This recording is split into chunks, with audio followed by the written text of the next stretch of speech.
Okay, welcome everyone to the Massachusetts Broadband Coalition meeting. It is February 14th, 2024. We're meeting in person with a group of people and hybrid through Zoom. In person, we have people joining us in Fairhaven, the town hall in Fairhaven, this beautiful building you see, the backdrop that we're in. We're very fortunate to have a person that is very distinguished in the broadband field with us today, Gigi Sohn. She's one of the nation's leading public advocates for open, affordable, and democratic communications networks. For nearly 30 years, she's worked across the country to defend and preserve the fundamental competition and innovative policies that have broadband internet access more ubiquitous, competitive, affordable, open, and protective of user privacy. In addition to her position at Benton Institute, Gigi is the executive director of the American Association of Public Broadband. She has a unique story to tell us. We are going to hear today, among other things, about the concerns with dark fiber and funding opposition to public broadband. She's going to tell us a little bit about the unique story that she has in that from a personal standpoint and about how it's affecting municipalities across the country. And we have a few items on the agenda. That's a key one. And I'd like to turn it over to Gigi to introduce herself first. Then we will go around the room and introduce everybody here and online to her. Well, thanks, Bob. And it's great to see people in person. Unfortunately, because of the weather, the three events I had yesterday were all virtual, and that kind of bummed me out. But they were great turnouts, every single one, to talk about public broadband and also just to talk about what else is going on in the communications policy space. I thought what I would do, Bob, you gave a good explanation of my background. I've actually been in this consumer advocate for about 35 years now. As much as I like dark fiber, what I'm going to talk about more is dark money. Oh, did I say dark fiber? Sorry, dark fiber. You got fiber on the brain. Yes, there's nothing wrong with that. And you know, my personal story, which some of you probably do know, is that I was President Biden's nominee for the 5th seat on the Federal Communications Commission. I was nominated in October of 2021. And after a 16-month bitter battle where millions of dollars were thrown to defeat me, mostly by dark money groups, including a group called the American Accountability Foundation. As I said yesterday, it was accountable to nobody because they wouldn't reveal who their funders were. I had to withdraw. I decided to withdraw almost a year ago. It was March 7th, 2023. It was quite nasty, but I'm over it now. And I'm doing a lot of really interesting stuff that I'd love to talk to you about, particularly my leadership of a 501c6 nonprofit trade association called the American Association for Public Broadband. And what we're doing at AAPB, and I'm going to encourage everybody to join, it's aapb.us, is we are trying to promote community ownership of broadband networks. Right now, there are, if you count cooperatives, which are owned by members of the community, there's about 650 public broadband networks throughout the country, and 50 have just come online the last 2 years. So since the pandemic, where the private sector left an awful lot of communities behind, more and more towns and cities are looking at, you know, building their own. When I say building, they don't necessarily have their own construction crews, but if they already have a utility, they're looking at adding on broadband. If they don't, there are lots of firms that design and operate municipal broadband systems and give ownership to the community. And there are dozens more that are looking at doing it again, because look, I have no problems with the private sector, but you have to understand what their incentives are. Their incentive is to maximize their return on investment. And that means a lot of cherry picking, not everybody gets served. It means, particularly if they're a monopoly, and boy, there's a lot of monopoly in this area. I will not mention the company that has the monopoly, but they can charge whatever they want, pretty much. So you have affordability issues, you have universal access issues, you have digital equity issues. So that's why I think a lot of communities in Massachusetts are looking at this particular model. And you guys all know this, I don't need to tell you this. In the Berkshires, there's been a lot of success with community-owned networks, turning, what I call sleepy hamlets into, vibrant sectors, vibrant engines of, telehealth, economic development, you name it.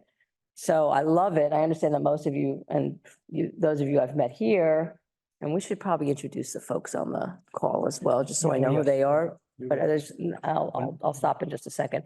I understand most of you from the eastern part of the state, and I look forward to working with you on this. So we promote the model. I'd like to double the number of public broadband entities in the next 5 years, so get to about 1,400. Second, and I've been doing a lot of this lately because of the dark money attacks, not only on Falmouth.net, but on community broadband networks throughout the country, defending the model against organizations with very anodyne names, like in the case of the attack on Falmouth.net, the Domestic Policy Caucus. Sounds like a good name, right? They're all for transparency, except when it comes to their funding, and public conversation, except when they're invited to debate me, like David did, and the guy refused to even answer his calls. So there's other groups like this across the country, the Alliance for Quality Broadband, the Utah Taxpayers Association. The Domestic Policy Caucus is going after actually all community broadband, not just Falmouth.net. The particular target of its ire is a company that I work very closely with called Utopia Fiber. They're an open access middle mile provider that is serving 20 communities in Utah, Bozeman, Montana, and are about to do a lot of building, open access middle mile building in California. So they're getting, there's a whole advertising campaign against them. Also, I've recently been defending the Frankfurt Plant Board. It's actually, they've had a communications network starting with TV since 1952. And a brand new state senator has decided that the first thing he wants to do out of the box is introduce legislation that would force them to sell the network, right? It's also it's broadband, it's cable. And this is what he's decided he's going to make his nut on is, you got to kind of wonder, why would you do that? The whole town's against it. So what AEPB really is about communities having choice and not having barriers put up against them, whether they be political, legal. 16 states still have some kind of restriction on community broadband or otherwise economic. The last thing that I've been very active with as far as AEPB is concerned is making sure that community broadband entities have access to the billions of dollars that Congress has allocated for broadband deployment. So this is called the Broadband Equity Access and Deployment Act. And if I'm saying things that people already know, I apologize. I know you guys are probably more with it and educated than maybe the group I spoke with last night or the select board, the Falmouth select board I talked to the other day. So I'm trying to keep it maybe even a little bit more weedy than it normally would be. And I was discussing with some of you before, while the Biden administration actually wanted to give community broadband networks a leg up in getting BEAD money, it was not successful in convincing Congress to do that, which should surprise nobody. But you have these 16 states that don't either, prohibit community broadband builds or put unbelievable barriers in front of them, make it very difficult to build. Yet they're all saying, well, you can still apply for BEAD money, right? So the Commerce Department, which is giving out this money, is saying, well, you cannot prohibit non-traditional broadband providers from getting this money, including community broadband. So every state has said, well, they can apply if they want. And of course, you can't build in the state. So why would you even apply? So it's a real tension. I don't know that will be resolved because it would require the Commerce Department essentially to preempt the laws of 16 states. But I'm still going to make a fuss about it because it's not fair that community broadband cannot be built in these places when states are getting a lot of money. Texas is getting $3 billion. They prohibit community broadband, or they limit it very severely. Missouri, which prohibits it, is getting $2.3 billion. So again, I'm not sure, I can't fix that problem, but I'm certainly going to raise a row and help to sort of raise the profile. The last thing I'm working on, which I think is super important, and I hope folks are thinking about, is trying to preserve the Affordable Connectivity Program. So that is the $30 a month subsidy, or if you live on a tribal land or a high-cost area, no high-cost areas in Massachusetts, but there are tribal lands. I met with the Wampanoag on Monday. We had a great meeting. It's a subsidy, a monthly subsidy. It's been taken up by 23 million US households. It's actually less than half that are eligible, but it's still significant. And it's going to run out of money at the end of April unless Congress puts more money into it. I'm cautiously optimistic it could get more money. I mean, it's supported on a bipartisan basis, but we all know, Mark knows very well, that Congress right now is extraordinarily dysfunctional and not able to do anything, even when there is bipartisan support, particularly in the House, where there's this, vague Hastert rule that says that if a majority of Republicans don't agree to support a bill, then the Speaker of the House will not put it on the floor. He could if he wanted to. And the rule is like, all these congressional rules, and Mark will be smart about this, they can all be waived and they can all be gotten rid of. I have a couple of ideas for some, like the blue slip rule that I'd love to see gotten rid of, and the filibuster, of course. But so I'm cautiously optimistic. But even if we get this money, and they're talking about either $6 or $7 billion, that will only last for about a year, to the end of the year. So we need to find a permanent home for this subsidy. I believe, and many people believe, it should be made part of the FCC's Universal Service Fund. And that fund funds connectivity to schools and libraries, thanks to Senator Markey. It funds connectivity to rural healthcare facilities and hospitals. It does provide a very small $9.25 lifeline subsidy, mostly for mobile phones. And it does fund deployment and broadband deployment, or it has in the past.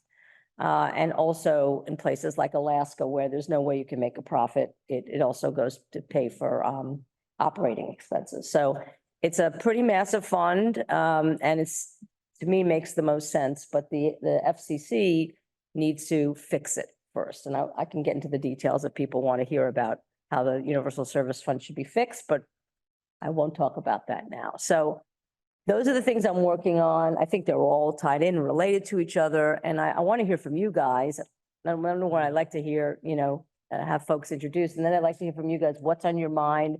How can I be helpful? Look, because I've been doing this for a long time, pretty good at getting press, and sort of, in some ways, my failed confirmation actually has given me even a higher profile than I might have gotten otherwise. So I'm able to, advocate in a way that people will listen. So I'd love to hear how I can be helpful to folks around the table. I'd love to hear what you guys have going on. I had breakfast with John Costa and the mayor of New Bedford, and we talked a little bit about what they're thinking about there. But love to hear what's going on in your world and how I can be helpful. Thank you, Gigi. What we'll do here next is introduce ourselves to Gigi. I'll just first in person here. I know she's met most of you already, but just for the benefit of the people that are online with us, just introduce yourself, where you're from, and maybe say in 30 seconds or less, just a summary of why you're here, what your community's present status is, et cetera. So start with you, Carl, and we'll work around. Well, first of all, I'll start with myself. Bob Espindola. I am the one that kind of organizes these monthly meetings for the Mass Broadband the Mass Broadband Coalition, and I'm a member of the select board here in the town of Fairhaven. In May this year, we're hoping to have an article on our town meeting to present fiber to the home for approval. And so go ahead, Carl. Carl Allen. I'm a planner with the city of Chelsea. I've spearheaded the development of a digital equity plan and a digital access plan for the city. And we need access to funds.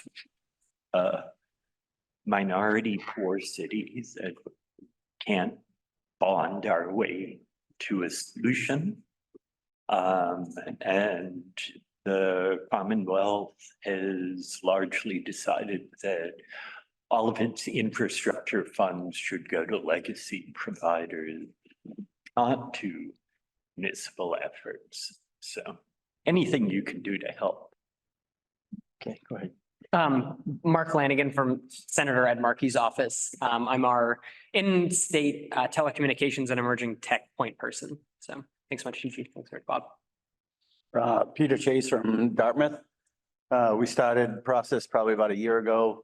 The select board appointed a broadband study committee. We're in the middle of doing a feasibility study with Entry Point. We just closed up our survey. So we're looking forward to those results and them telling us what the best solution is for our town going. A couple obstacles we see is we're a large landmass.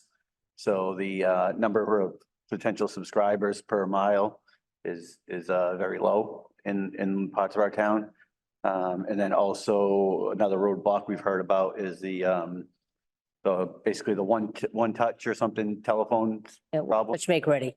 And I know they're trying to get that through the local legislation. So that would be I think a good help from what we've heard from other communities, that was one of their stumbling blocks as far as getting that passed. I heard there was actually some state legislation. Right. Oh, that's bad. Okay. I'm Derek Freites, the Cable Access Director in Town of Haven. Also, staff liaison to the Broadband Study Committee. I've been working with Bob and others for about the last 5 years on this, and hopefully we're making some progress this year. And Derek, thanks to Derek for setting up the Zoom and the space for us here. Normally our Zooms are set up by Chris McClure from Watertown, but Derek's handling that for us today. Thank you. So go ahead. Brian Espinola, Senior IT Analyst at New Bedford. And I think you met with John Costa already. So, we're almost completed the digital equity plan, and we're focusing on providing fiber to the residents of New Bedford, especially people who can't afford or have access to fiber. And I'm Jonathan Nunes. I'm the Assistant IT Director for the city of New Bedford. And kind of just to follow up with what Brian said, we're almost done. We've been working with the consultant CTC, which I know a lot of people are familiar with, based out of Maryland, I believe. Working with a digital equity study and a feasibility study kind of in tangent with each other. Hope to have that completed in the next couple of months. We did apply for some grant money that we're hoping the mayor's been a big component of, and I know you've kind of talked about that, from Mass Broadband Institute. So we're hoping in combination of some of that stuff will all kind of come together. And I think the idea is to try to get someone, not necessarily us running the network, but maybe getting someone else to come in with us and from a private perspective, and to try to get them on board with an RFP of some sort in the next couple months. Great. And I'm John Costa. I'm the IT Director for the city of New Bedford. They said it very well. And we had a conversation today, which is great. But yeah, I think our main concern and our main drive is to make sure that we have an affordable internet for the city of New Bedford and the residents there. Good morning. I'm Bob Dwyer. I'm the Chair of the Cable, Internet and Telecom Advisory Committee to the Bourne Select Board. And I'm here with my colleague, Brian McCarter, and we're both here actually licking our wounds after having presented all the opportunities upcoming for grants to our select board last night in a half-hour presentation. And we were met with stone silence, followed by a one-to-one telephone call saying, there's no money, we're cash strapped. Internet is a luxury. Basically, go find another way to get all of this paid, but don't come to us. So we're here to try to find suggestions around that. Luxury? And what town is this? Bourne. Bourne. Now. Oh, yes. we actually, was her name Heidi, who was on the call last night? Uh, The woman who was on the call from Bourne, she. Mary, is it Mary? No, it was I thought her name was Heidi. Wendy, might have. Yeah. been Wendy, in Wendy, Falmouth right. last- Wendy. Wendy was I'm definitely, sure she waxed poetic. While I was getting beat up by the select board, she was trying to get ideas in Falmouth. hello, everybody. I'm David Eisenberg and I've been involved with getting a fiber optic broadband network in Falmouth for about 5 years now. I was fortunate enough to know Gigi well enough to ask her to come up and speak to us all. So thanks again to Gigi for making this last 3 days where I believe a lot of energy and attention was focused on our issues in a very constructive way. Thanks to Gigi's catalytic action. And I'm glad you're all here and thank you very much. I want to just mention to everyone here and online, how thankful we are to you, David, for, reaching out to us to offer this opportunity. So really appreciate that. I wanted to make sure that if Gigi was going to come up here, that everyone who needed to meet with her was able to meet with her. That is true. That has happened. This is Brian? speaking gig number 5. Doesn't include the 2 other meetings I had. Go ahead. But I love it. Brian. I'm Brian McCarter from the Bourne CTAC committee. Wendy went to your talk yesterday virtually and said she took 6 pages of notes for us. Oh, my goodness. Learn as much as possible about how to explain the benefits of these to non-technical people, because my background's infrastructure finance, and the math when there's grant money just makes sense. It's the biggest layup I've ever seen. And last night I saw the amount of money we need to complete all the work leading up to BEAD get spent on lighting preparation for decorations, and not enough room in the conduit for fiber. So we are clearly not doing our job explaining these problems eloquently enough in a way that non-technical audiences can understand. Thank you. And now for people online, I'm going to go in order of how I see them on the screen here. So Rick Pierce, we'll start with you. Good morning, everyone. My name is Rick Pierce. I'm the Somerset Selectman's representative to SERPIT, the Southeastern Regional Planning and Economic Development District. And there's no real activity with respect to these issues in my community right now. So I'm just trying to educate myself so I can discuss the issue with our Board of Selectmen at some point reasonably soon. Thanks. Okay, thank you. And David Cole?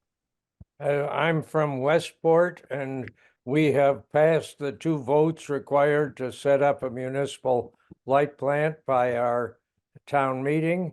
And last Monday night, the select board voted to move ahead with the actual establishment of a municipal light plant. And so we're ready to move on that. And the one thing I'd like to ask Gigi, I heard your talk last night. I've been following you around Falmouth and wherever you go. I'm looking for a good model of a business plan. I think that you mentioned that last night. A good business plan is very important to moving ahead. And I'd like to see some good models. We got one from our consultants, but I think it's very sketchy, and I'd like to get some good models that we can work with and really help to sell this idea and see how it can be funded. Thank you. Thank you. And Brian Preacher. Yes, I am Brian Preacher. I am with Graybar, and we are a logistics and distribution company who have been in business for 250 years. I've been with Graybar for 20 years, working on fiber to the home projects since the beginning. I live on the North Shore, and currently have projects going on with South Hadley, Holyoke, Chicopee, Shrewsbury, Sterling, all muni light departments, as well as working in New Hampshire with the electric co-op up there, the CUDs in Vermont, and several towns in Maine.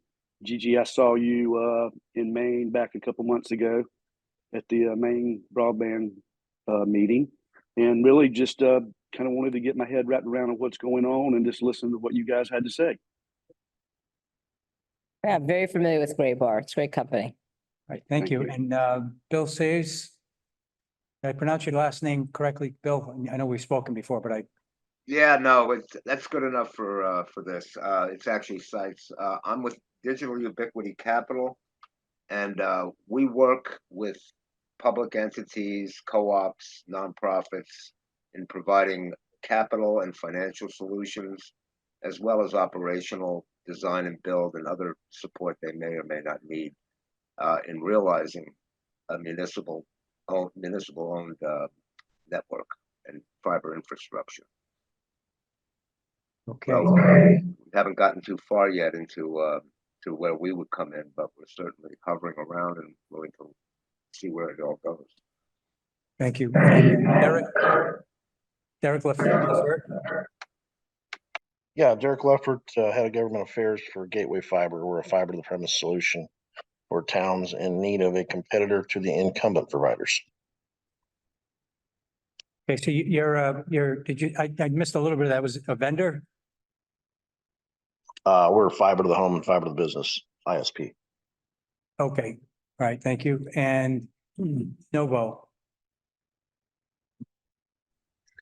Yeah, good morning. I'm Keith Noble from the town of Westport. I'm the IT director. We were fortunate last year we were able to run fiber backbone through the town, connecting up all the town buildings. We formed an internet advisory committee looking to expand that out to the community. So mostly I'm interested to hear what some of the issues might pop up as we move forward and ways to mitigate some of those issues that might pop up. So. Okay, thank you. Ken Bell. How you doing? My name is Ken Bell from Taunton Municipal Lighting Plant. I'm the supervising engineer here. We're a small municipal electrical utility. We have about 40,000 electric customers, about 1,500 internet customers. We've done a couple of feasibility studies to try to do a full rollout. And because we're an electric utility, we can't use the money from the ratepayer to build this system. So we've been trying to look for grants, and we've been unsuccessful to try to get grants to help build this project out. It's about $60 million build. We need about 10 million startup. Okay, thank you. Tom Worthington.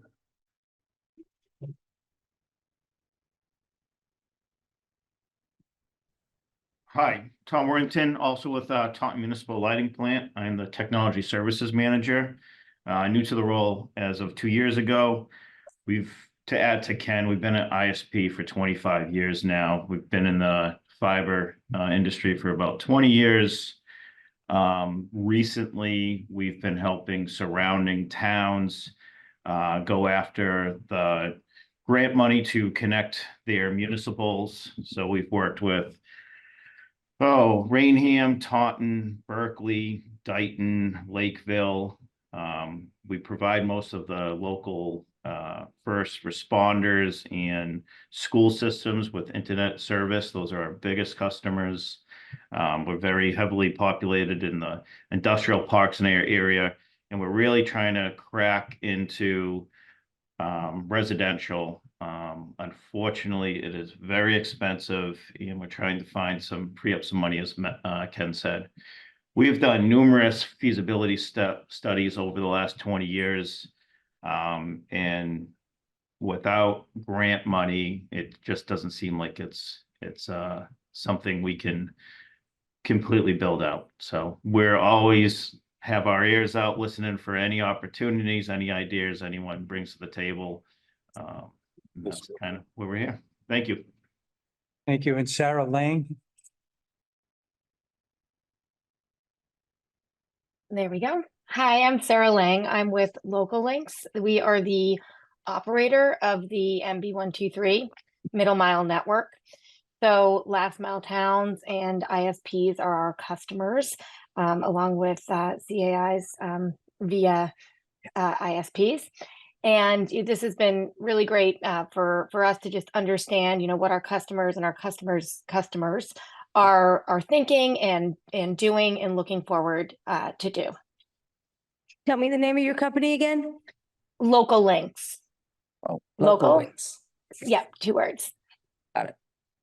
Okay, Thank you. I don't think I've missed anybody, but just for people online, if you're present and I didn't catch you, please just let me know now.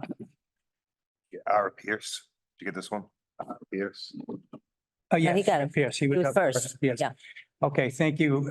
So again, we had on our agenda for today, three basic topics, the importance of public broadband, the dark money topic, which we covered a little bit here earlier. And actually, on that topic, there is legislation in Massachusetts. Are you familiar with that about dark money? Does anybody have a reference for the bill number for that? We had heard about that some time ago from a couple of representatives down the Cape. I think it was Senator Moran, Senator Moran. co-sponsor.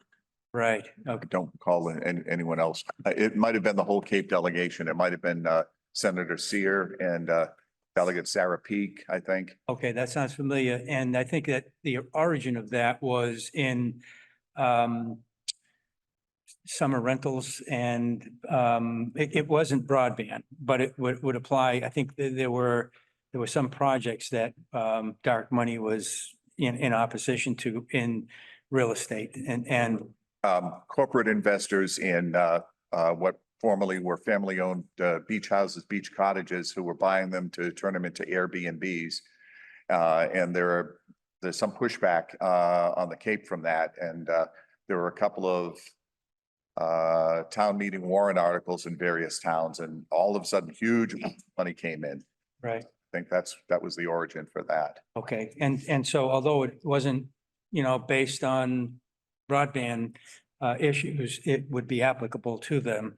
And I think what they were looking for there is to require transparency in the funding behind these resources. So I don't know if there's anything you would advise us, as communities in Massachusetts in that area. Yeah, I'll talk about that in a second.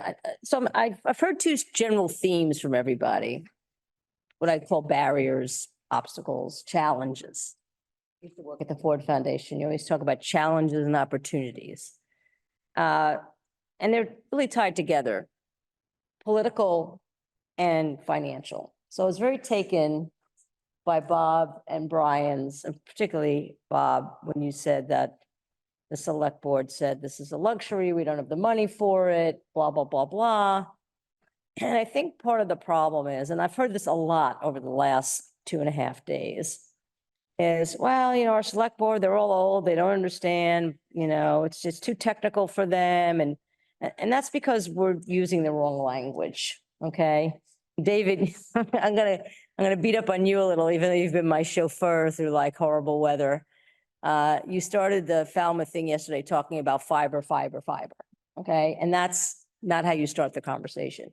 You have to start the conversation with what broadband enables, right? It's amazing to me that we are still actually in a pandemic, but 3 years after sort of the heart of the pandemic, people don't understand what it took to survive during that time, send their kids to school. And I don't know anything about the population of Bourne, if it's old, new, kids, what have you. If you were afraid to go to the grocery store, right, you had to be online. If you wanted to visit with your doctor, some doctors wouldn't actually see patients, you had to be online. If you wanted to engage with the government, and that's still true now, you had to be online. So that's what it enables for individuals, but what it enables for your select board is to save money. I mean, that's the equation. It's like, no, okay, I know you're looking at the dollars of what it will cost up front, but ultimately it will save you money. Because number one, you don't build a community-owned network and not take a portion of the proceeds, right? It will, if you do it right, it will generate money. But what it will also allow you to do is become a smart community and monitor and, the power grid and relieve congestion, monitor traffic and relieve traffic, monitor your waste, be able to do more and more government functions online, like pay traffic tickets and what have you. It attracts jobs and businesses. It improves quality of life. You have to talk about what broadband enables, not what it is. And I think that's got to be the start of the conversation. I think people get too tied up in, well, should it be fixed wireless or fiber or, what about 5G? And that's not that's the place you eventually go. But I think, I don't know, David's regaled me with stories of scientists who can't, connect to their work, of businesses that can't clear credit card transactions. I mean, do you have stories like that in your community? Yes. Kids can go, okay. So that ties into the other thing. Somebody asked me, what's the first thing you got to do when you want to proceed with a community broadband network? And that is get community support, right? And not just a handful of cool guys like you who really want to do this, but get Chamber of Commerce, get your educational institutions, get your, K-12 institutions, your home builders. All right, because that's another thing. I've got my brother-in-law builds new homes outside of Raleigh, North Carolina. I'd go anywhere that doesn't have fiber. It also increases home values, which is, I guess, a good and a bad thing, depending on how you think about the economic disparities in this area, but it is something that probably will appeal to the select board. So the benefits of the technology rather than the technology. And again, I do think one of the key things is to say, this is going to make your job easier. It allows government to run better. It's ultimately, yes, it's a big upfront cost, but ultimately it will save the town lots of money. Like you can monitor bridges, roads and buildings, again, manage power consumption, monitor air quality and detect environmental hazards and stuff like sea level rise. I mean, again, it allows, it makes their lives easier. And I think that's more of the pitch than we need this super fast thing. We need better than Comcast. Right. And I think that's the mistake that people make. And again, tied to that is, I like to use the story. And again, I know several of you have heard me speak several times. I think there may be some people who have heard me speak every single time. And that's very flattering. But I use the example of Bountiful City, Utah, where I did some work beating back the Utah Taxpayers Association, another dark money group that was essentially lying about the whole project. And I can get into the details of that and how we overcame that. But they basically had a core set of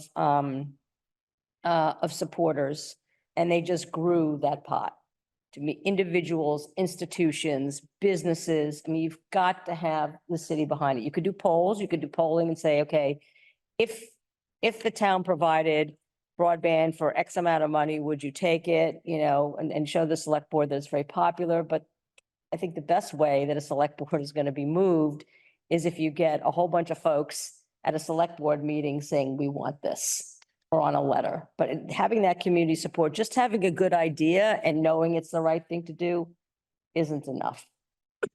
And particularly if you want to be able to beat back the dark money, which will come, it will come, you need to have that community support. So let me just tell the rest of the Bountiful City story, because it's an awesome story. So because of sort of grassroots and institutional support, community support, the city council voted on a 5-0 basis to partner with Utopia Fiber to design, build, and operate the network. So in this case, actually, Utopia is not providing middle mile service, they're providing end-to-end, but Bountiful owns the infrastructure. And I got involved, I think it was June of this past year. Shovels were supposed to go on the ground in July when a group called the Utah Taxpayers Association hired one of these signature gathering groups to go door to door. I forget what they were called. And they would say, we're from the government, which was a lie. And we're in favor of the fiber project, which was a lie. And you just sign this petition here so we can put the question on the ballot, which would have delayed, right, November ballot. Remember, this is June, and shovels supposed to go on the ground in July. And that would have delayed the project at least by 8 months and probably cost the city between $1 and $2 million. So, look, I don't know about you, but Have you ever been, you go into the grocery store and say, you sign this petition, we want to have more unicorns and rainbows in town. And you're like, sure, what's up, Gigi, so in Alton Place. So a lot of people signed. And the community and the city council were in such an uproar that they held several town halls to explain that, no, these people don't support. Okay, they could not put their finger on exactly who it was, but these Utah Taxpayer Association does not support the project. And will you take your name off the petition? And they got enough people to take their name off the petition to put it on the ballot that they were able to move forward. They had a delay of 1 month. So shovels went in the ground in August. So that's what community support can do for you. Okay, it not only gets you to yes, but it also beats back the no. So that's why I'm like very, very, I'm big on that. If I could add in, Yeah, go ahead. that, last night, the conversation was very interesting, and I thought, one of the things that I heard from there along the lines of community support was how Falmouth is in a position to attract developers because of their work that they've done in gaining community support, right? So it's easier for, a developer to want to come into your community, give you a good proposal when they know you've already done that, as opposed to you haven't done that yet, is it worth their while? And I don't know, David, if you want to. I think it'd be good if David talked a little bit about the process he's. Sure. And then I want to talk about the financial. They are intimately tied. Yes. Because if you don't have the political will, it's not easy to say, this is too expensive, we can't do it.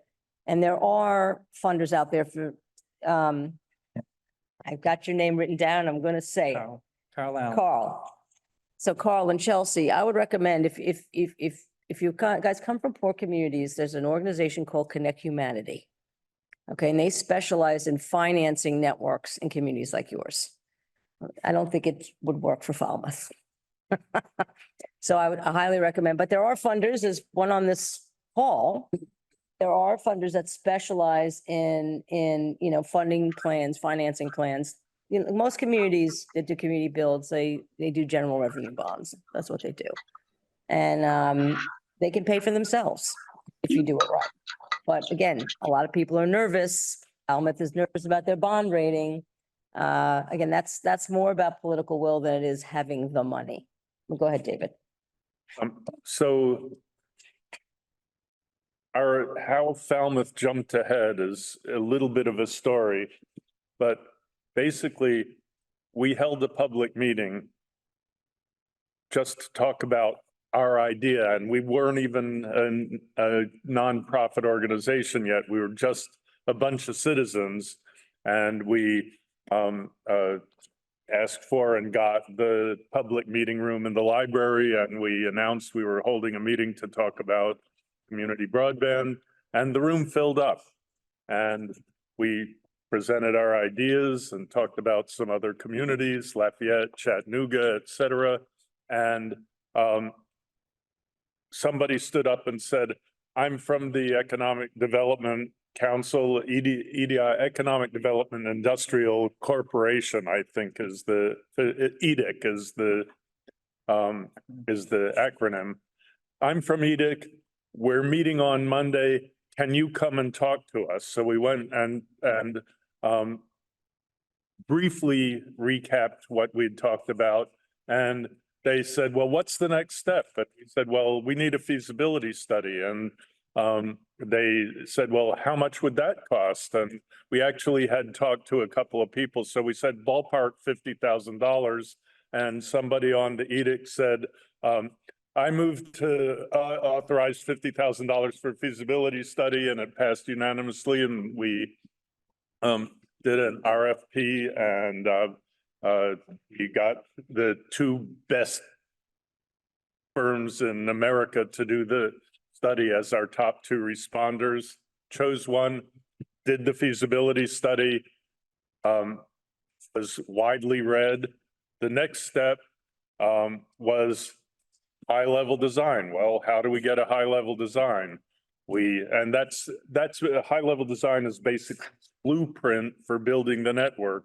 It's where do all the cables go? How do you pass all the houses? Where do the huts go where you interface to the internet and keep your electronics? And so we talked to a few people and the ballpark was $150,000.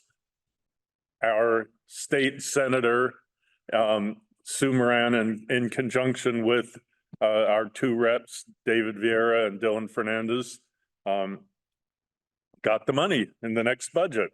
$150,000 just plunk out of the sky. We again put out an RFP. Who wants to do this feasibility study? Tilson was the top bidder. They surveyed 90% of the poles in town with binocular, trained field engineers, telecommunications engineers with binoculars and clipboards. And so we have a really good idea of what the make-ready costs are going to be.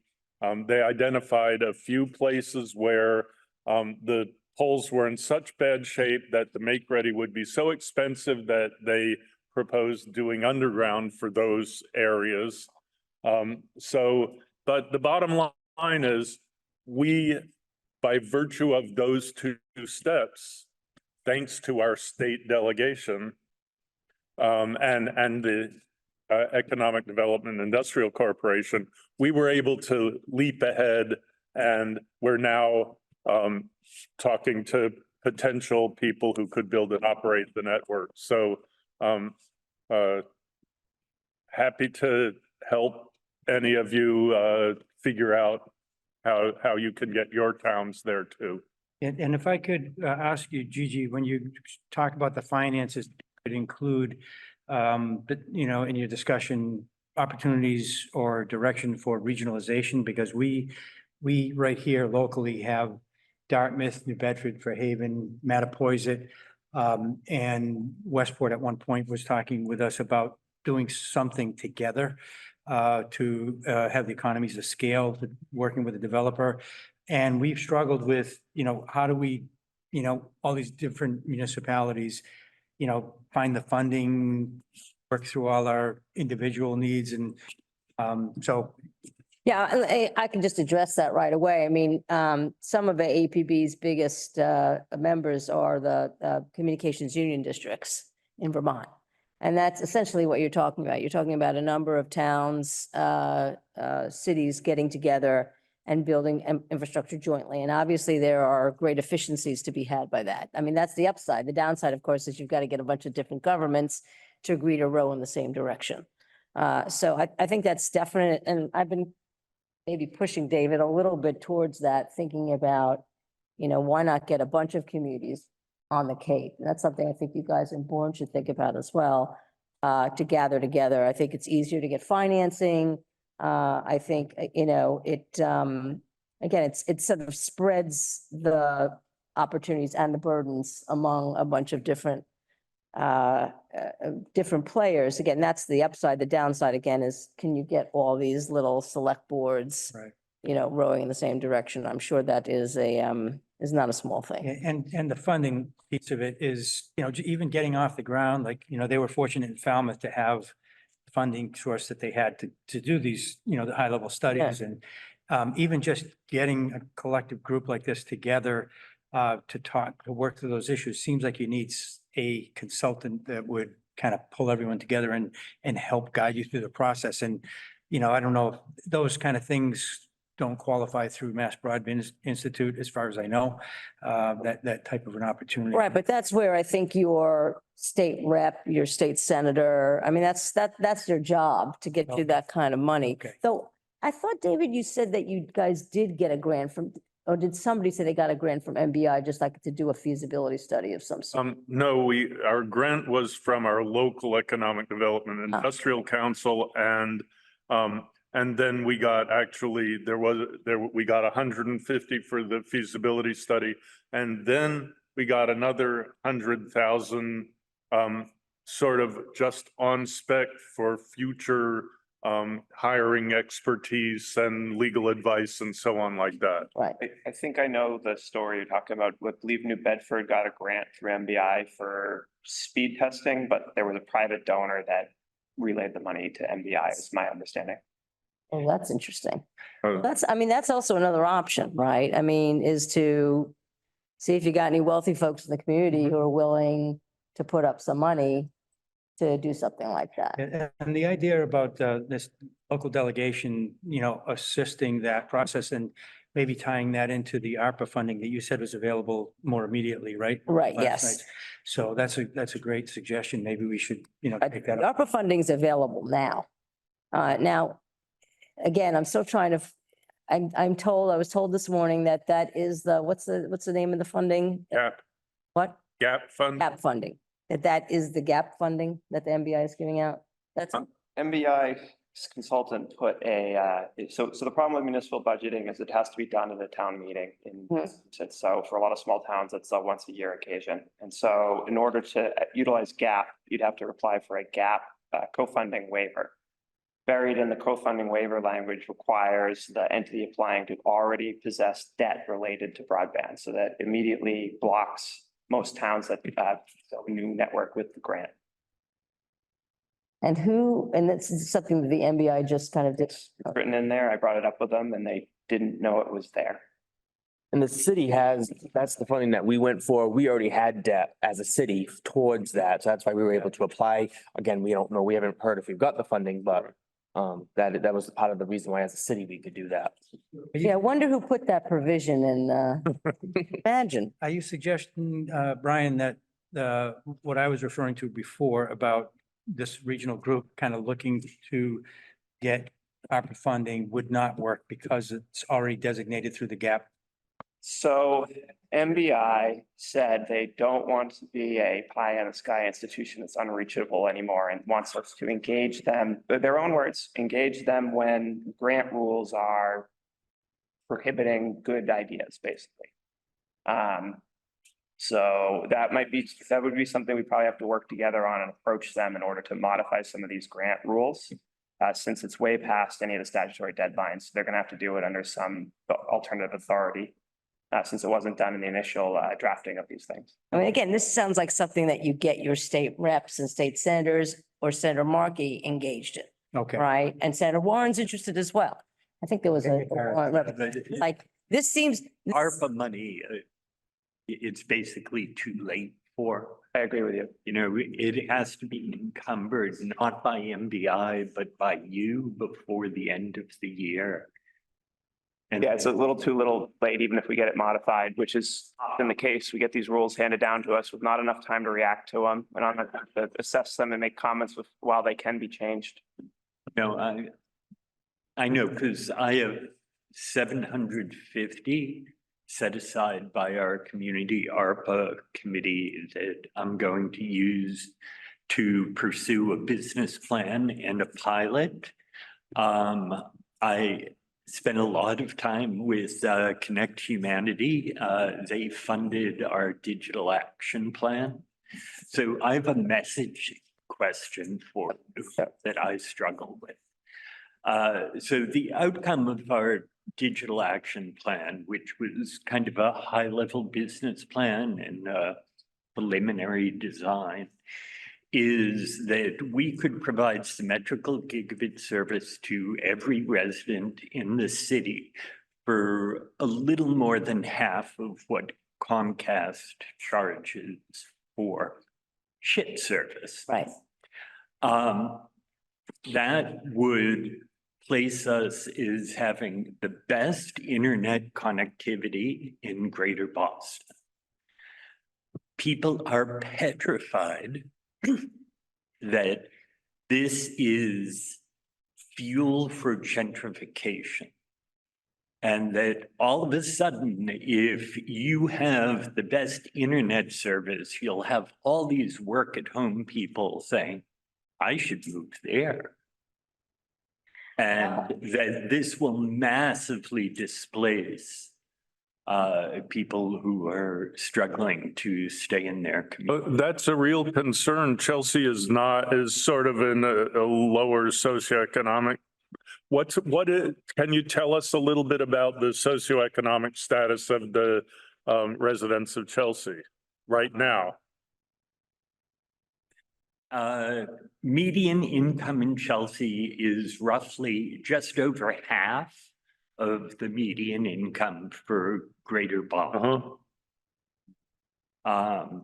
We have 40,000 people according to census. The reality is we have probably a little over 50,000, most of whom don't want to be counted and are living under the radar. And access to internet is horrible, no matter what you do. So I think you got to turn that around on your head, on its head, and say, if this doesn't happen, you will always be left behind. Access to internet that is reliable and affordable, it's a civil rights issue, right? I mean, look, I'm old enough that I started working on trying to make broadcasting more democratic, right? And I'm too young for the days when, you know, the Reverend Martin Luther King worked with a guy named Dr. Everett Parker at the office of the United Church of Christ to make sure that television stations had balanced approaches to the civil rights movement. And one of the few times, well, actually the only time the FCC ever took a license away from a licensee for doing anything other than like selling drugs, it took it away because this station, this Mississippi station, WLBT, wouldn't cover the civil rights movement and actually was flat out racist.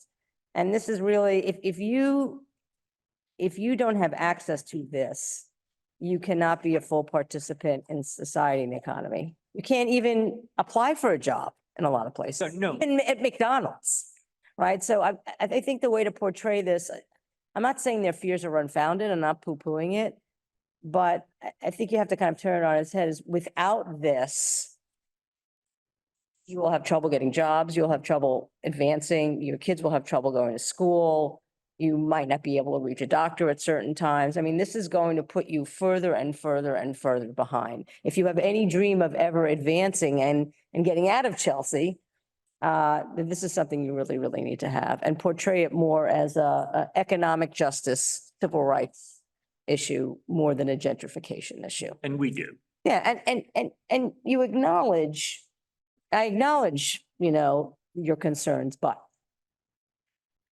what's the alternative? So actually, the alternative is to make sure that the pricing plan is so affordable that people want to stay there. And all the people want to stay there, but if the services go up, the landlords say, I can charge an extra $500 a month in rent. Well, it's only about 3% of the property value in the rent, so it won't be $500 more. So I just want to acknowledge one new person that joined the call from Sean Powers. I know he's driving from another meeting, so just acknowledge him. He's from Fairhaven. He's with Derek and I as the chair of our Broadband Study Committee meeting here. So I wonder, Gigi, when we talk about the finances, the theme keeps coming back to we need grant funds, we need grant funds. But I think it might be true that there's a model out there that, you know, communities can move forward without grant funds, potentially working with a private partner. Yeah. I think there are examples of that. And I think it's probably worth it to get for those communities that are concerned about about the finances to work with a financial advisor, there are private banks that will fund municipal builds. It's mostly local, but I don't think the only grant funds would be nice. And I would say, and we had this conversation this morning. So Massachusetts, every single state has to engage in what's called a BEAD challenge process, which means people have the opportunity to challenge the maps, the FCC maps that probably show that 99% of the state is served, right? So individuals cannot participate, organizations can. If you have the ability to do speed tests and present that to the MBI, perhaps you can become eligible. I'm not saying that that is a certainty, but it may be worth it if you have the resources to participate in that process.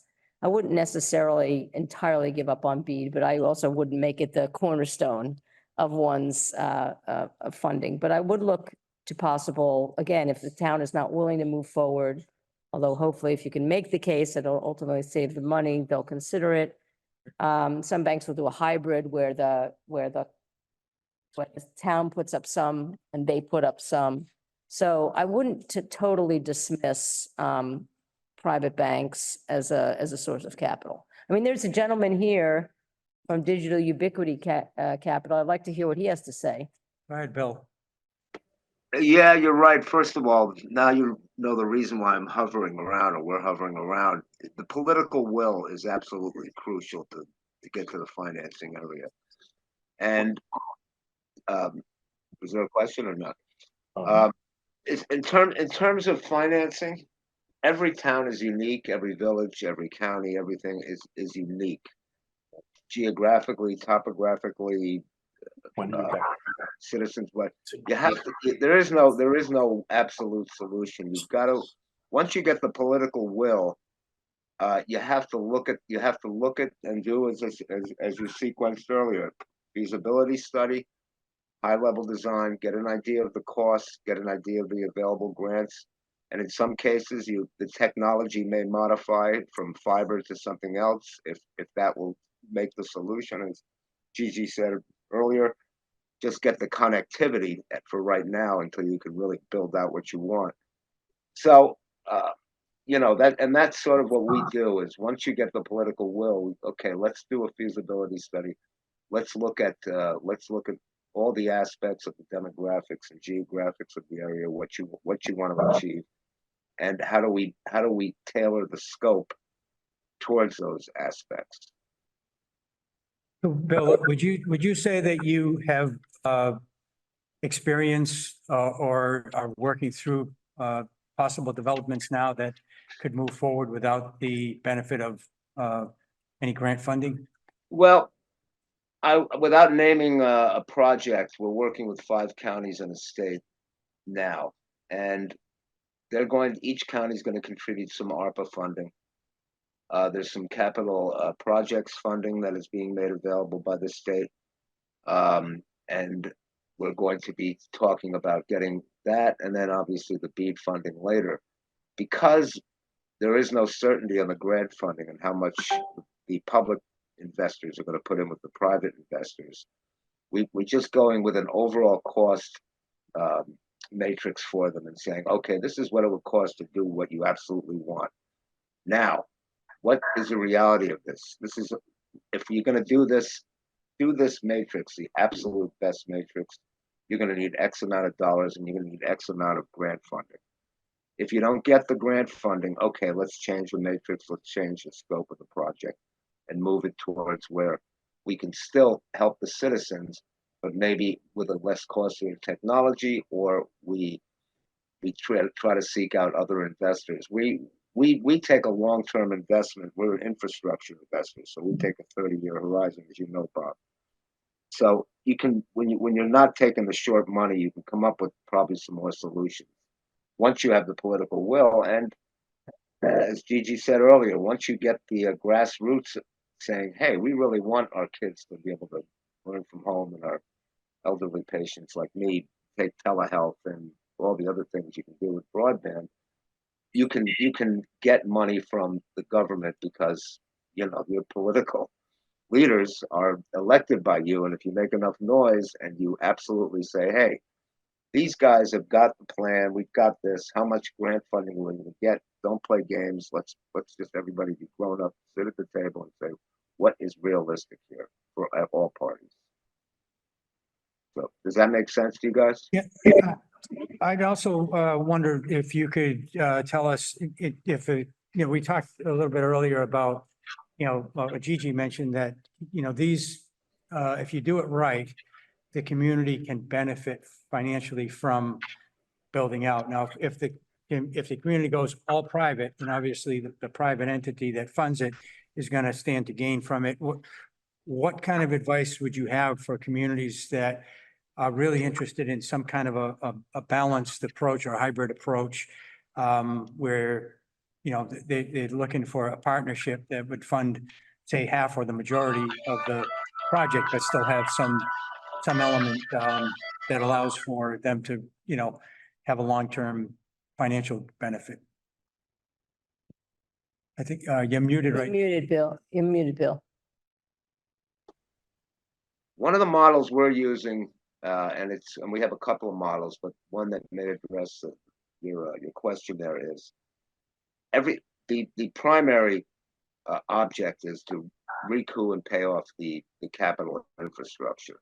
How you do that is obviously through the subscriber base, and whatever grant funding has been deducted from the capital infrastructure investment, if you choose to deduct it. That has to be done and a reasonable rate of return, no matter nonprofit, for-profit, has to be made. It's a question of, and I'll be honest, there's some private companies out there that want to make a fortune off of you instead of a long-term investment. So the way it would go, and I just don't disclose too much so they don't break any obligations, would be, let's say, and you're right, Bob, if you can get scale and you can get the political will at scale, if you put in $50 million in the private company, say over 15 or 20 years, once you hit break even, we're going to turn over the revenue and the apps and complete ownership of the network eventually to the private entity, whether that's a special purpose vehicle or non-profit, whatever is created. So, but that's contingent upon making sure the network works, people are satisfied with it, they're paying their bills as best they can. And then once the original investment and everything's recouped, then it can be turned over to the public entity. And when I say that, that doesn't mean they have to be the network operator. You're going to have operations in place. You may be happy with that. You may want to bring your own people in to do it. But so we look at it as a transitional type of investment, saying, okay, we're going to front you up here, get you guys going, and then eventually you're going to own the network. Okay. If you want to do that way. Okay, that sounds reasonable, like a good approach to get through it. And I just want to, I know I don't see any hands up online or anything, but I just want to, with the time we have left, make sure that if people have questions for Gigi or want to introduce anything to the group for discussion, you have an opportunity. So is anybody right now, or we can kind of. I just want to say one thing is, I mean, the good news for you guys is you do have other cities and towns in this state and in surrounding states who have done this. And one of the things I want to do at AAPB, we're actually putting together a public broadband handbook, a sort of like a how-to, step-by-step kind of how do you do this? Although I want to double down on what Bill said, is like every town is different. So somebody was asking me for a model business plan. I don't think there's a model business plan. I think, every town is different. I haven't seen a model business plan in any event, but every town is different in so many different ways. I'm not, it's not a cut and paste kind of exercise, and it's one where you do need some expertise. But one of the things that we want to do is start a mentorship program. And it was interesting when we had breakfast this morning with Mayor Mitchell. He said that one of the first people he called was a guy named Andy Burke, who is responsible for the town of Chattanooga's broadband network, which is basically the North Star. That is the model for every single community broadband bill in this country. Now, granted, they already had municipal electric utility, so it is an easier job if you already have a utility. And it's very hard to build a utility from scratch. That's why public-private partnerships are becoming much more popular, right? Somebody else designs it, somebody else builds it, but you maintain the ownership. And that's what's important because you can control whether everybody gets connectivity, whether there's an affordable broadband offering. And you don't have to worry. I mean, one of my, so Falmouth is considering this offer from Boundless, which is a Tilson ISP. They're not keen on giving the community ownership. And they're highly leveraged and have a lot of private equity. And I worry that, and I know Tilson, the general counsel of Tilson was my intern, my legal intern years ago at a different organization. And they are a good company, but when the private equity guys want to call in, they don't like what they're making. They can sell you to piece parts. Braintree sold its municipal system to Comcast. Well, that doesn't land you up in any better situation than we are. Now, there are some other, it was a Hyber HFC network, it's a coax network, and they had too much TV, and that's expensive, but it doesn't matter. The point is, if you don't have some measure of local control, then the private company can do what it wants. So, and I've said to David, see what you can get out of them. And I think that's another point I've been making on every call is that you as your local communities have a lot more power with these folks, particularly if they're the second mover or the third mover, to ask, at least at a bare minimum, ask for what you want. You may not get it, but you have a lot more leverage than most people think that they have. They just have to accept what's being offered to them. It sounds pretty good. But again, with a Boundless example, I'd want some sort of assurance that, if private equity wants out, that it doesn't get sold to another incumbent. Yeah, we've So- talked about that in our Yeah. meetings for sure. But last night you mentioned a reference for legal counsel should communities get to a certain point and really want to incorporate those kind of provisions. I didn't catch the name. but- Yeah, so, well, first of all, there's two consultants that I think are really sort of top of the line. And they're not lawyers, but if you're really seriously considering doing this, they've done it in dozens of towns, and they're really the best. And one is CTC Technology, which is Joanne Hovis, longtime friend. Another is, I think it's called CGS Consulting, is a guy named Doug Dawson. He actually writes a blog called Pots Pans. Both of them are very good. There aren't many others. Dawson. Joanne, God bless her. I mean, she's been doing digital equity plans. I don't know how she sleeps at night because she works so hard, but the two of them are really the best. Hey, David, can you look up what the name of Doug's consulting? Doug Dawson, CCG, I believe. Gee, okay. But so you can find him best on a blog called Pots and Pans, where POTS stands for plain old telephone service. CG Consult. Yeah, CCG. He's a good. But it's important. POTS stands for plain old telephone service, and PANS stands for pretty awesome new stuff. So his blog is Pots and Pans, and that's the best way to find him and the best way to access his thinking. Okay, thanks. So but the lawyer, the best lawyer in this space is a guy named Jim Baller, Ballar, Baller, at Keller and Heckman. And I don't even know if I can even name another one. There are a bunch of other lawyers that work best and best.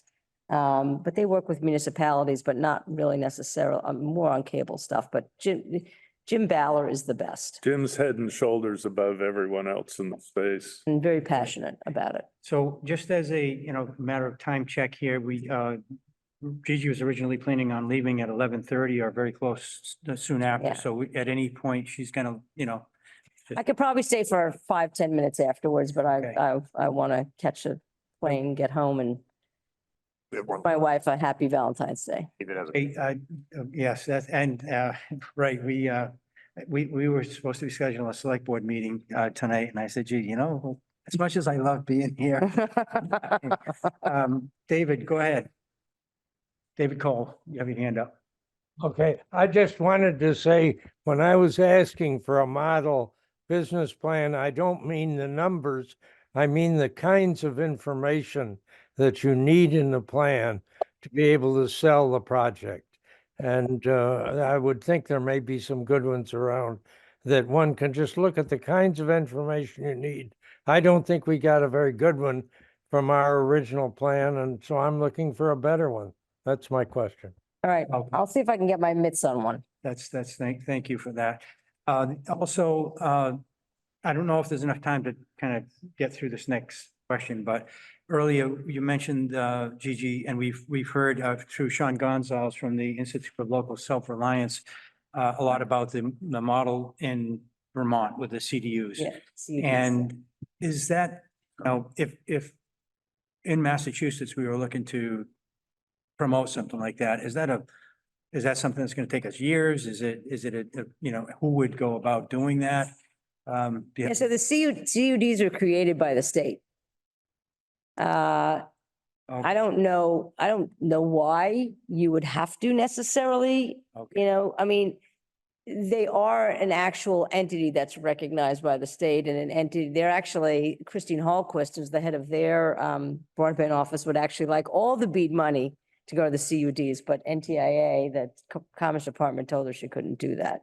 So they're actually entities created by the state. I'm not sure that that's, I mean, it could be a CUD, not in name, but in affect. Okay. I mean, I don't see why you'd need any kind of special dispensation.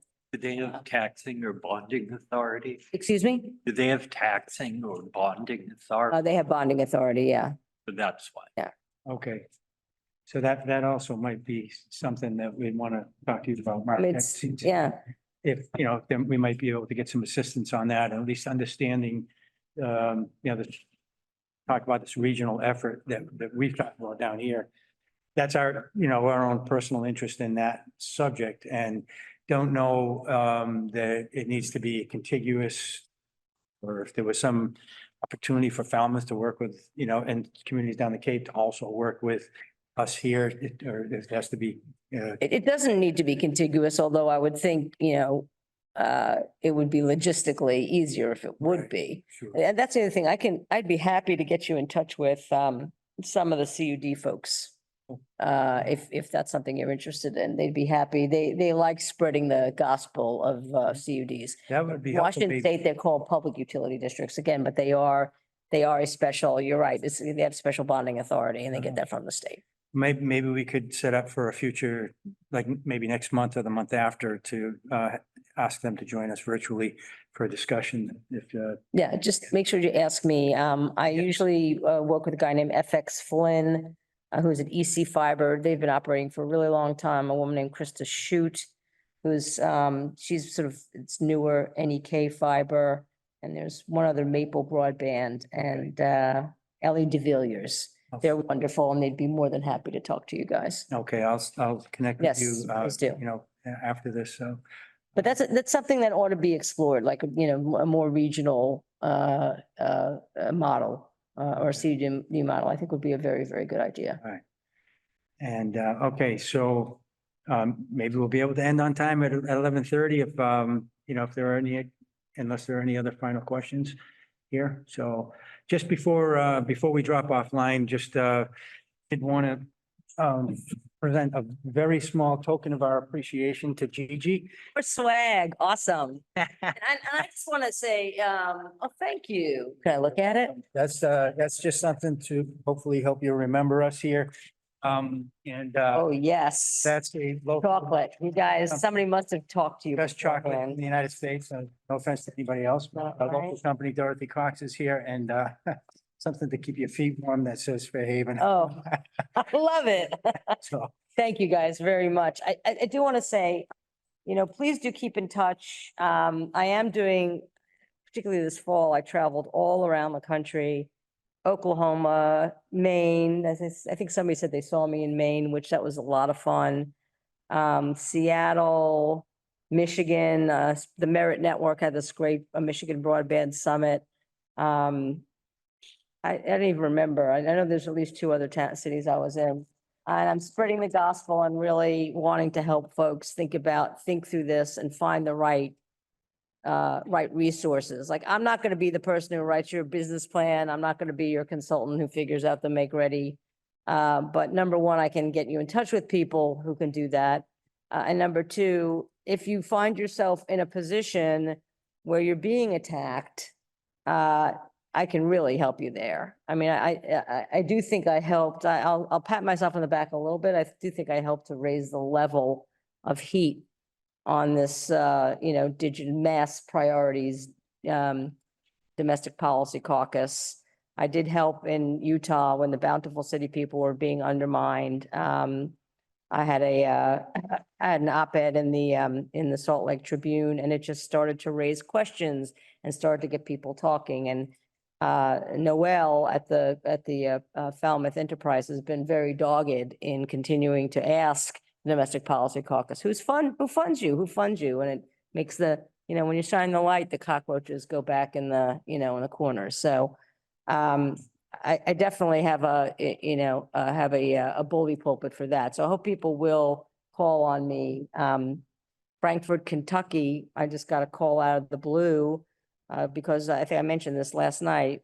State Senator wanted, or did I mention it today? The state senator wanted to pass a bill that would force the Frankfort light plant to sell its network. I mentioned it today. So, please do, if you come across those kind of problems, please let me know. And you do have a friend in Senator Markey. And you also have a friend in Senator Markey's former staffer, Joey Wender, who runs the CFP program. I'm still confused about whether the GAP funding and the CFP funding are the same thing. I think they are. They are, okay. They are. Fine. It also sounds like, if I could be honest, that you've got an issue with your MBI. And that is something, again, where that's where you look to your policymakers. I'm disappointed that I wasn't able to get together with my friend Quentin Palfrey yesterday, because that was something that I know at least David wanted to talk to him about. And I think maybe they need to be reminded that they're not working for the incumbents.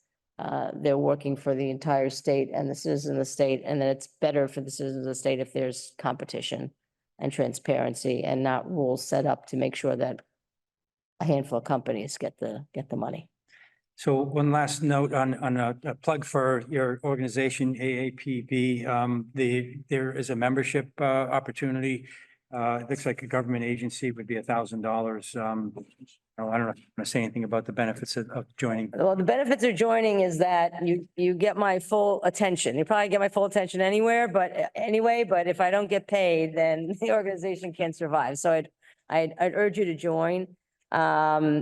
We're about to launch a brand new website where there'll be, branding opportunities. We're going to start to have webinars. This handbook is going to come out, and there will be a lot of follow-up where we have experts talking about how you actually go and do this.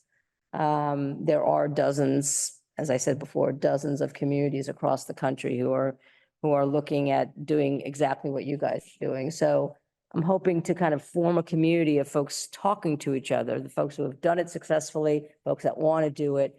So I think there's a lot of benefit to joining. And I also think there's power in numbers. So one of the reasons that I want to double the number of public broadband networks is at that point, I think it becomes much, much, much harder for the incumbents to beat back, no matter how much money they spend on doing so. It becomes, I already think public broadband's time has come, but if we can raise the numbers, I think then it just becomes an inevitability, and maybe they give up. Probably not, but it becomes harder to beat it back. And particularly to raise the same old lies. I talked about this yesterday at the Falmouth public event. There's basically two arguments they make.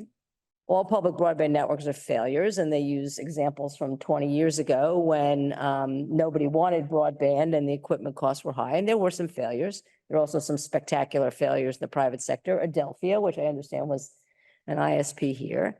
So that's number one. Number two is that we don't think private enterprise should have to compete with government money, which is very laughable given the billions of dollars they have gotten for the Affordable Connectivity Program. Charter alone has gotten $3 billion of the $14 billion that Yeah, they're very, very good at signing up ACP customers, not all of whom are really eligible, but that's a whole nother story. And then every single one of the big ISPs is going for BEAD money. Charter already has gotten money from the FCC from their Rural Digital Opportunities Fund. But for the first time, Comcast is going to go hard to try to get BEAD money. So the notion that there's some pure private enterprise that doesn't have a penny of government money in their pocket is a colossal joke. Well, again, we want to just, on behalf of everyone that's joined here today, I want to thank you for coming and David for helping us, get this event set up today. May, the folks at from Westport, Yeah. if you guys run across this fella, Christopher Thrasher, who's the local face of Mass Priorities, tell him I'd still like to have coffee with him or a beer, depending on the time of day.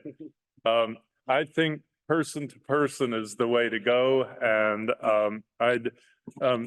if he's just on the payroll and doesn't care about the positions he represents, well, then I guess I don't want to talk to him. But if he has any personal stake in coming to agreement about what this thing is, then I really would like to meet him and sit down. And I'll debate him anytime.